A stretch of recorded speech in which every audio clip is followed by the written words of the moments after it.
itong SSS Loan Lite, mas mabilis ito at saka mas affordable. So, pag once na mag-loan kayo dito, mas mabilis na ma-process nila dahil ito is through Union Bank. So, makapag-loan kayo dito, 5,000 up to 20,000 pesos. And then, the repayment terms is 15 days hanggang 90 days lamang. At may 8% interest rate ito.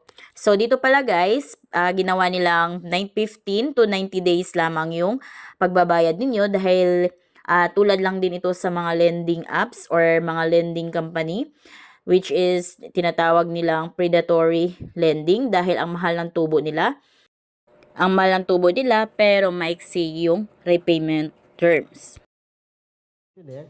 And kung how much money you can borrow, it's up to 24 months of your pension. Pero sa bagong interview sa CEO and President of the SSS, so sabi niya is hanggang 24 months ng inyong pension loan is yun yung inyong ma-loan. So baka may bagong update dito kung magkano talaga exact yung inyong ma-loan dito. Well, they don't have to worry anymore. Dahil sa SSS, maiiwasan na raw yan with their new program na micro-pension loan.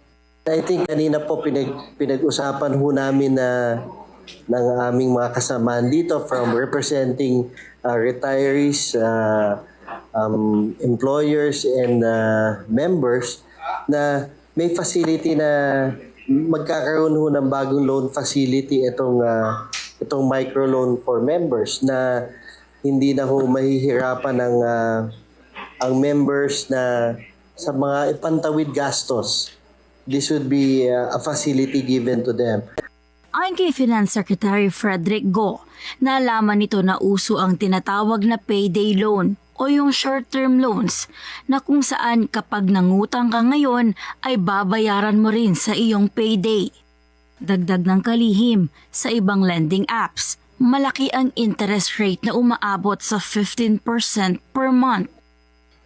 So, kinausap ko sila President Declaro at sabi ko, kaya ba natin tulungan mga miyembro natin? Kasi pangtawid lang to eh.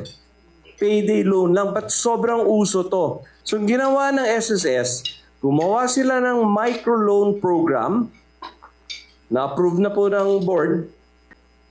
And this has an interest rate of only 8% a year. Dahil sa napakagandang performance ng SSS noong 2025, no? Ang net income po natin ay umakyat ng 142.9 billion, up by 58%. Ang ating total assets po ngayon ay 1.26 trillion pesos, up by 22%. At ang ating reserve fund po ay humigit na ng 1 trillion pesos. Nakatakda raw itong ilunsad sa second quarter ngayong taon. Bago sa aking vlog, please consider to subscribe para updated kayo lagi sa mga informative na mga videos ko. Thank you for watching!